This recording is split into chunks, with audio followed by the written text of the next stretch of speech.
இந்த நான் மரம் வச்சு கிட்டத்தட்ட 15 வருஷம் 17 வருஷம் தொடர்ந்து மரம் வச்சுட்ருக்கேன். இப்போ என்கிட்ட வந்து 300 பலா மரம் இருக்குங்க. கிட்டத்தட்ட ஒரு 800 தேக்கு மரம் இருக்குது. செம்மரம் 300 மரம் இருக்குது. அதே மாதிரி வேங்க 50 மரம் இருக்குது. மகோகனி 100 மரம் இருக்குது. இந்த 5 ஏக்கரில் பார்த்திங்கன்னா கிட்டத்தட்ட ஒரு 1500க்கு மேலே டிம்பர் மரம் இருக்குது. இன்னும் 10 வருஷம் கழிச்சு இதனுடைய மதிப்பீடு பார்த்திங்கன்னா 5 கோடி ரூபாய் சொல்கிறாங்க. இந்த சூழல் உருவாகிட்ட பிறகு சரி நம்ம வந்து மிளகு வைக்கலான்னு சொல்கிறதுக்காக மிளகு ஆரம்பித்தேன். இப்போ போன வருஷத்துலேருந்து எங்களுக்கு வந்து ஈல்டு கிடைச்சிது. ஒரு காஞ்ச மிளகு பார்த்திங்கன்னா ஒரு 5 கிலோ 6 கிலோ கிடச்சி. இந்த வருஷம் ஒரு 10 கிலோவுக்கு மேலே கிடைக்கிறதுக்கு வாய்ப்பு இருக்குது. இப்போ இதில் பார்த்திங்கன்னா ஊடு பயிராக பார்த்திங்கன்னா மஞ்சள் இருக்குது, அதே மாதிரி பலா இருக்குது. 2% இதில் வந்து அங்கக பொருள் இருக்குது. ஏன்னா அந்த அளவுக்கு இந்த மண் வளமாக இருக்குது. இதில் நிறைய வந்து நுண்ணூட்டம் இருக்குது, பேரூட்டம் இருக்குது, நுண்ணுயிர்கள் நிறைய இருக்குது, பல்லுயிர் பெருக்கம் இருக்குது. இந்த கோழிக்கான நாங்கள் தீவனன்றது எந்த தீவனமும் கொடுக்கறதில்ல. இந்த ஃபார்ம் ஃபுல்லாகவே வந்து இருக்கிற கரையா மற்ற இந்த சின்ன சின்ன பூரான் தேள் இந்த மாதிரி இது எல்லாத்தையுமே இதுங்க சாப்பிட்டுடுது. அப்போ வந்து நம்ம வந்து இந்த மண்ணில் வந்து அவ்வளோ அதுக்கு தேவையான தீவனம் கிடைக்கிது. அந்த கோழியோட எச்சங்கள் வந்து மற்ற உயிரினங்களுக்கு வந்து அது உணவாக அமையுது. ஒரு முட்டை 15 ரூபான்னு தேடிட்டு வந்து வாங்கிட்டு போகிறாங்க. அது கொடுக்க முடியல எங்களால். உயிர் கோழி 350 ரூபா 400 ரூபான்னு போகுதுங்க. மொத்தம் வந்து கிட்டத்தட்ட இப்போ 200 கோழி இருக்குங்க. இது எல்லாமே இந்த 5.5 ஏக்கரில் இருக்கிற டிம்பர் மரங்களுக்கு ஊடே தான் இது எல்லாமே இருக்குது. அப்போ பார்க்க போனால் மரம் வளர்ந்துட்டே இருக்கும். ஒரு மாதம் 50,000 ரூபாய்க்கு மேலே வருமானம் கிடைக்கிறதுக்கு வாய்ப்பு இருக்குது இதில். அப்போ இந்த மாதிரி ஒரு சூழல் வரும்போது நம்ம ஏன் மரத்தை வெட்டணுன்ற ஒரு இதுக்கே நம்ம போக வேணான்றது என்னுடைய கருத்து.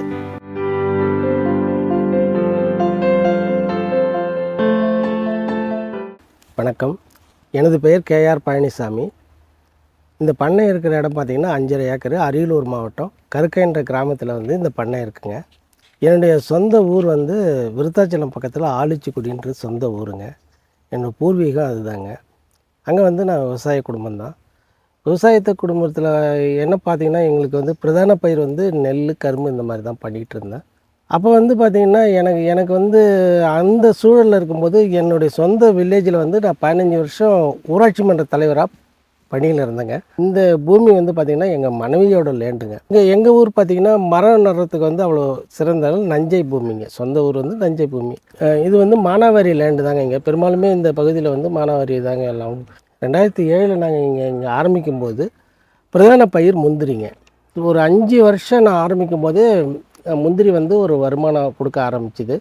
இந்த 5 வருஷத்தில் என்னென்னு பார்த்தீங்கன்னா சரி இதில் ஏன் இது வேறு நிறைய மரங்களையே நம்ம பண்ணலாமே அப்படின்றது வந்து எனக்கு வந்து ஒரு எண்ணம் வந்துச்சுங்க.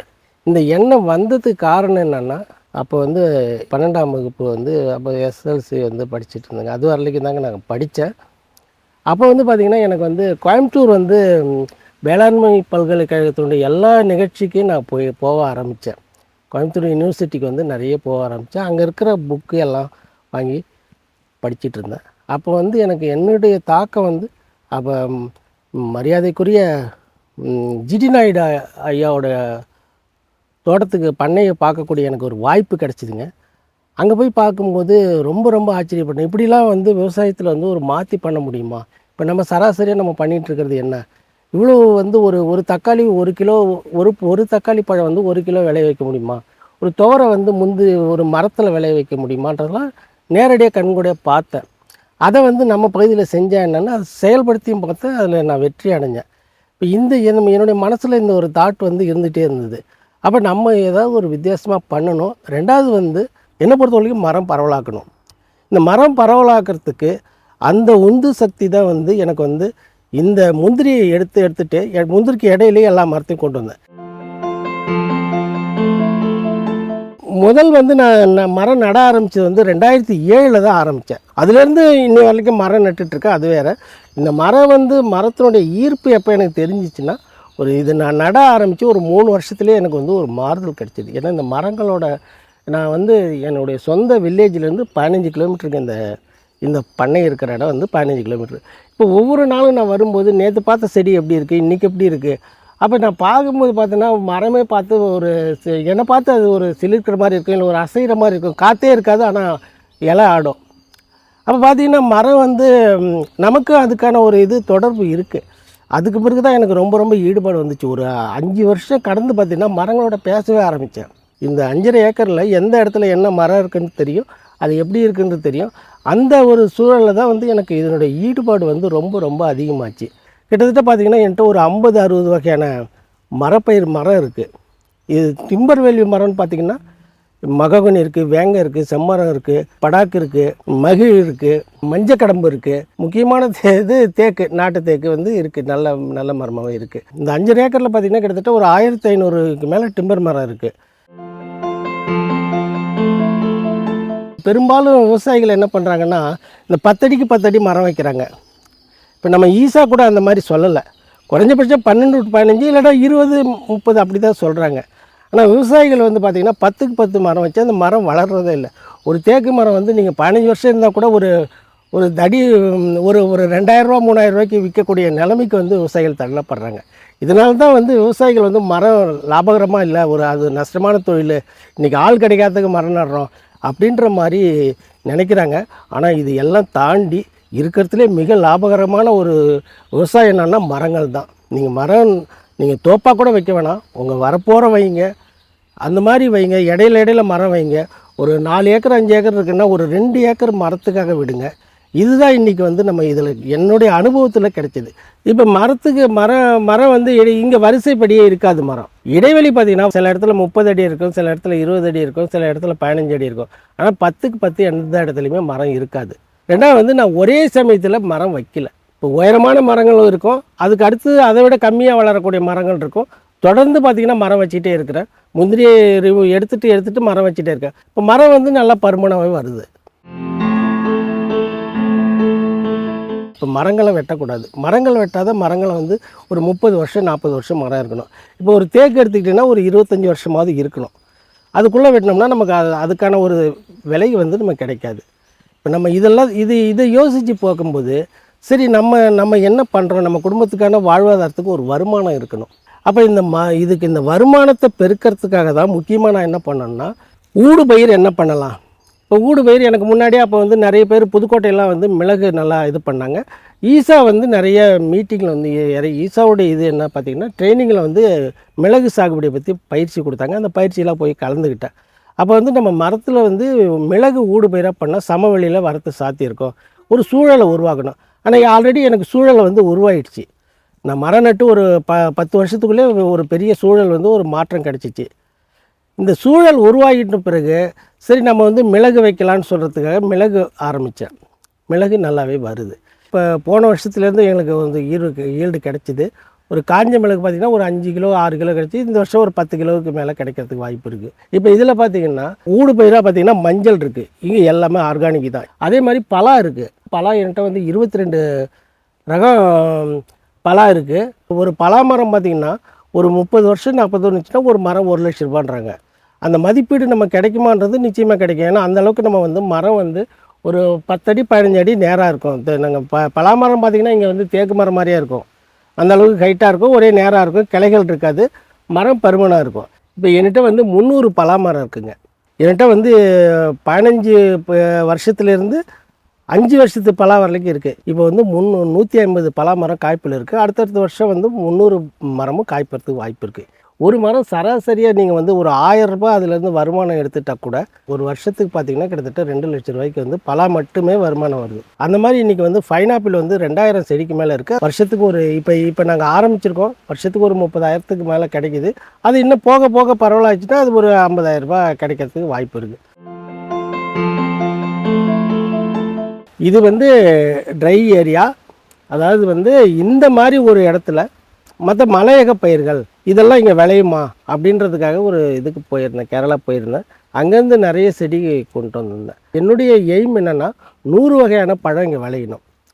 இப்போ கேரளா மலையில் விளையக்கூடிய கேரளா பகுதியில் விளையக்கூடிய பழங்கள் வந்து பார்த்திங்கன்னா இன்றைக்கி வந்து ரம்புட்டான் இருக்குது, சாத்துக்குடி இருக்குது, ஆரஞ்சு இருக்குது, வாட்டர் ஆப்பிள் இருக்குது, ஸ்டார் ஃப்ரூட் இருக்குது. வந்து பன்னீர் பழம் வந்து பார்த்திங்கன்னா இப்போ ஒரு 7-8 ரகம் இருக்குது. அதில் அது எல்லாமே நிறைய பேர் வந்து விரும்பியே வாங்கிட்டு போகிறாங்க. இந்த பகுதியில் கூட இங்கே விளையுதான்ற கேட்குற அளவுக்கு வந்து அந்த பழம்லாம் விளைய ஆரம்பிச்சிச்சு ஒன்று ஒன்றா. இப்போ கொய்யான்னு பார்த்துக்கிட்டிங்கன்னா நிறைய ரகம் இருக்குது. ஸ்ட்ராபெரி கொய்யா இருக்குது, பிளாக் கொய்யா இருக்குது, இந்த மாதிரிலாம் இருக்குது. அதே மாதிரி மேங்கோ பார்த்திங்கன்னா என்கிட்ட 30 வெரைட்டி இருக்குது. அதுமாதிரி பிளாக் மேங்கோ இருக்குது, மிகாசாகி இருக்குது. அதனால் பார்த்திங்கன்னா இப்போ சீத்தா எடுத்துகிட்டிங்கன்னா அதில் ஒரு 4-5 ரகம் இருக்குது. ரெட் சீத்தா இருக்குது, கோல்டன் சீத்தா இருக்குது. சப்போட்டா வந்து நிறைய வெரைட்டி இருக்குது. பனானா சப்போட்டாலாம் இருக்குது. சப்போட்டாவில் வந்து ஒவ்வொரு மரமும் இப்போ நான் 60 எண்ணிக்கை சொல்கிறேன், மரம் 60 வகைகள் சொல்கிறேன்.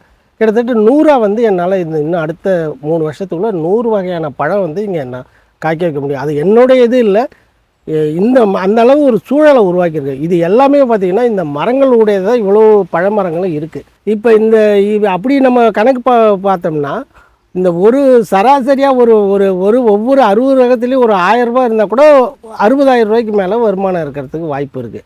இதில் பார்த்திங்கன்னா மூலிகை நிறையா இருக்குது. நறுமண பயிர்னு எடுத்துக்கிட்டிங்கன்னா நறுமண பயிரில் வந்து நம்மள்கிட்ட ஜாதிக்காய் இருக்குது, கிராம்பு இருக்குது, ஏலக்காய் இருக்குது, பிரிஞ்சி இலை இருக்குது, ஆல்பைசஸ் இருக்குது, தாண்டிக்காய் இருக்குது. இந்த மாதிரி நிறைய வந்து நறுமண பயிர்கள் வரிசையில் வந்து ஓரளவு அதுவும் நிறைய கொண்டு வந்திருக்கிறோம்.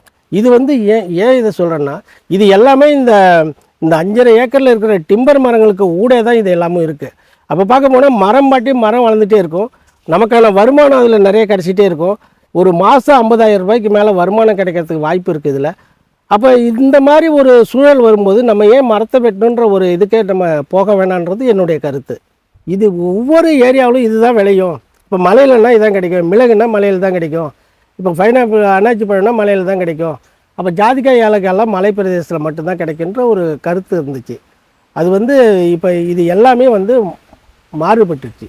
இப்போ மிளகு வந்து பார்த்துக்கிட்டிங்கன்னா சமவெளியில் விளையிற மிளகு தான் அவ்வளோ காரத்தன்மையோடு இருக்குன்றது வந்து ஆராய்ச்சிப்படியே சொல்லியிருக்கிறாங்க. உங்களுக்கு மலையில் விளையிறத விட இந்த வெப்பம் வந்து அதுக்கு வந்து ரெண்டுமே தேவைன்றாங்க. வெயிலுடைய இது தேவை, ஷேடோவும் தேவை, நிழலும் இது தேவை. அப்போ பார்த்திங்கன்னா மிளகு வந்து அந்தளவுக்கு இங்கே வந்து ஒரு காரத்தன்மையோடு இருக்குது. அப்போ வந்து எல்லா இடத்துலையுமே ஒரு சூழலை கொண்டு வந்தோம்னா அனைத்து வகையான பயிர்களும் அனைத்து வகையான பழங்களையும் வந்து ஒரு இடத்துல உருவாக்க முடியுன்றது வந்து ஒரு ஒரு ஒரு முன்னோடியாக ஒரு என்னை பொறுத்த வரைக்கும் ஓரளவு அதில் ஜெயிச்சிருக்கிறேன். இந்த மண் வந்து மானாவாரியாக இருந்த மண் தான். இந்த மண்ணில் வந்து அப்போ வந்து ரசாயன உரம் பெரும்பாலும் பயன்படுத்தியிருப்பாங்க, எனக்கு முன்னாடி வந்து பயன்படுத்தியிருப்பாங்க. இப்போ இந்த மண்ணில் வந்து நான் என்ன பண்ணியிருக்கேன்னா, நான் முதல் மரம் நட ஆரம்பிக்கும் போதே நம்ம வந்து முழுக்க இதில் இயற்கையாக பண்ணணும் அப்படின்றதுக்கு தான் இது உள்ளாரே நான் வந்தது. நம்ம அப்படி பண்ணும்போது என்ன பண்ணோன்னா, எங்கள் சொந்த ஊர்லேருந்து நிறைய மாட்டு எருவு கிடைக்கும். அப்போ வந்து நிறைய எருவு கொண்டு வந்து தான் நான் வச்சேன். அப்போ வந்து மரமும் நல்லா வளர்ந்தது. அதுக்கு முன்னாடி பார்த்திங்கன்னா இந்த மண்ணில் வந்து மண்புழுவை பார்த்ததே இல்லை. நான் வந்து ஒரு 2-3 வருஷம் கழித்து தான் மண்புழுவை பார்க்க ஆரம்பித்தேன். ஏன்னா மண்புழு வந்து நான் வந்து வெளியிலேருந்து கொண்டு வந்துள்ள, ஆனால் என்ன சொல்கிறாங்கன்னா மண் சார்ந்த மண்புழு தான் இருக்கணுன்றாங்க. அப்போ இந்த மண்ணுக்கான மண்புழு வந்து இருக்கணும். அந்த மண்புழு வந்து இயல்பாகவே பெருக ஆரம்பிச்சிது. இந்த எருவு போட இந்த தழை கொட்ட பெருக ஆரம்பிச்சு. இதை தாண்டி நான் என்ன பண்ணேன்னா, அப்போ வந்து பார்த்திங்கன்னா இந்த ரோடு ஓரம் வந்து அப்போல்லாம் நிறைய அதுவும் இந்த மாதிரி செம்மண் பூமியில், இது வந்து செம்மண் பூமி, இந்த மண்கண்டம்னு ஒன்று சொல்லுவாங்க. இந்த மண்கண்டம் வந்து பார்த்திங்கன்னா எங்களுக்கு வந்து மேல் மட்டத்துலேருந்து 30 அடி வரலைக்குமே செம்மண் தான். அப்போ நல்ல வளமான மண் தான், வளமான மண். அதை இன்னும் வளமாக்கணும். மண்ணில் உயிரோட்டம் இல்லை. அப்போ உயிரோட்டம் ஆக்கணும்னா இந்த ரோட்டில் இருக்கிற அப்போ வந்து நிறைய இங்கே வந்து இது கிடைக்கும், இந்த ஆவாரம் செடி நிறைய இருக்கும், எருக்கு செடி நிறையா இருந்துச்சு, கொஞ்சித்தழைன்னு ஒரு செடி. அந்த கொஞ்சித்தழை பார்த்திங்கன்னா அவ்வளோ சத்து. விவசாயம் நல்ல பாரம்பரியமாக விவசாயம் பண்ணுறவங்களுக்கு தெரியும் கொஞ்சித்தழையை பற்றி. அந்த கொஞ்சித்தழையை போட்டாலே அவ்வளோ சூப்பராக வரும். அவங்க வந்து அந்த காலத்தில் உரமே 30 வருஷத்துக்கு முன்னே உரமே யாரும் பார்த்தே இல்லை. இடையில வந்து நம்ம பசுமை புரட்சின்னு நம்மகிட்ட திணிச்சாங்க, அது எல்லாத்தையும் பாழ்படுத்தி போச்சு. இப்போ நம்ம ஒரு மாறி நம்ம பண்ணும்போது அந்த தழைகள்லாம் நிறைய ஆள் வச்சு கொண்டு வந்து டிராக்டர் வச்சு கொண்டு வந்து எல்லா செடிக்குமே வச்சு தான் ஒர்க் பண்ணேன். அந்த தழை வளர்ந்ததுலாம் வளர்ச்சி நல்லா இருந்துச்சு. இதில் வந்து இலைத்தழை கொட்டுது. ரெண்டாவது வந்து இவ்வளோ முந்திரி மரம் இருந்துச்சு, எல்லாத்தையும் வெட்டுறோம். ஆனால் எதையுமே நாங்கள் எரிக்கிறதில்ல, எதையுமே விற்பனைக்கும் பண்ணுறதில்ல. எங்கள் வீட்டு தேவைக்கான விறகு எடுத்துக்கிறோம், அவ்வளோதான். மற்றபடி இது எல்லாமே வந்து மக்குதல். அப்போ மக்குதல் வந்து நடக்கும்போது எல்லாமே திரும்ப மறுசுழற்சி ஆகுது. உங்களுக்கு வந்து இது வந்து மண்புழுக்கு உரமாகுது, நுண்ணுயிர் பெருக்கு அதிகமாக இருக்குது. நிறைய நானும் வந்து என்ன பண்ணேன்னா, ஆரம்ப காலகட்டத்தில் எல்லா இயற்கை பூச்சி இதையுமே பண்ணினேன். பஞ்சகவியா பண்ணோம், எல்லாமே பண்ணோம். மீன் கரைசல், இன்னமும் மீன் கரைசல் பயன்படுத்திகிட்ருக்குறோம். தண்ணி வந்து போர்வெல் தண்ணி, கிட்டத்தட்ட 450 அடி போரு. வாட்டர் லெவல் நல்ல சுவையான தண்ணி, நல்ல தண்ணி வளங்க. இந்த தண்ணி வந்து வாய்க்கால் பாசனம் தான் நான் பண்ணிகிட்டு இருந்தேன். இப்போ இந்த வாய்க்கால் பாசனம் பண்ணும்போது இந்த மாவட்டத்தை பொறுத்த வரைக்கும் இது மழை மறைவு மாவட்டம்னு சொல்லுவாங்க. உங்களுக்கு வந்து சராசரி மழையே வந்து சமயத்தில் இங்கே இருக்காது. அப்போ வந்து தண்ணி தேவைகள் அதிகமாக இருந்துகிட்ருக்கு. மழை பெய்யும் போது நான் என்ன பண்ணேன்னா, இந்த மூடாக்குன்ற ஒரு விஷயம் வந்து என்னை அறியாமலே அதில் நான் என்ன பண்ணணும் நான் தெரிஞ்சு இப்படி அப்போ வந்து எனக்கு தெரியாது இது மூடாக்கு போடணும் என்ன பண்ணுறதுன்னு வந்து எனக்கு தெரியாது. என்னோடய அனுபவத்தில் நான் என்ன பண்ணேன்னா தண்ணி ஈரம் காஞ்சிடக்கூடாதுன்னு இந்த இலைத்தழைகள்லாம் வெட்டி வெட்டி எல்லா மரத்துக்கும் போட்டே வந்தேன். அப்போ அதில் என்ன பார்த்தீங்கன்னா அந்த இலைத்தழையை எடுத்து பார்த்தோம்னா உள்ளார வந்து கரையாக இருக்கும், மண்புழு இருக்கும். அப்போ மண்புழு வந்து நிறைய தெரிய ஆரம்பிச்சிது, கரையான் நிறைய. அப்போ மண் வந்து தன்னைத்தானே மறுசுழற்சி வந்து பண்ணிகிட்ருக்கு. அதில் வந்து நானாக தெரிஞ்சுக்கிட்டது தான் அது. இந்த தழை மூடாக்கு போடும்போது வந்து தண்ணி ஈரப்பதம் இருந்துகிட்டே இருக்கும். அப்போ ஒரு ஈரப்பதம் இருக்கும்போது இப்போ பொதுவாக என்ன சொல்கிறாங்கன்னா எந்த மரத்துக்குமே வந்து தண்ணி நிற்கணுன்றது அவசியம் இல்லை. தண்ணி நின்னாலே வந்து மரம் கெட்டுப்போம். எல்லா பயிருமே தண்ணி வந்து ஒரு ஈரப்பதம் இருக்கணும். அந்த மாதிரி மண் இது. இந்த மண் வந்து தண்ணியை வந்து கிரகிக்கக்கூடிய தன்மை உள்ள மண். நம்ம வந்து அந்த ஈரத்தை தக்க வைக்கிறது நான் மூடாக்குன்ற ஒரு முறையை வந்து நான் வந்து ஆரம்பித்தேன். அது நல்லா பலன் கொடுத்ததுங்க. கோடை காலத்தில் பார்த்திங்கன்னா கிட்டத்தட்ட எப்படியா இருந்தாலும் ஒரு 15 நாளைக்கு ஒரு தண்ணி, அதிகபட்சம் அது வரலைக்கு அதுக்குள்ளே தண்ணி விட்டே ஆகணும்.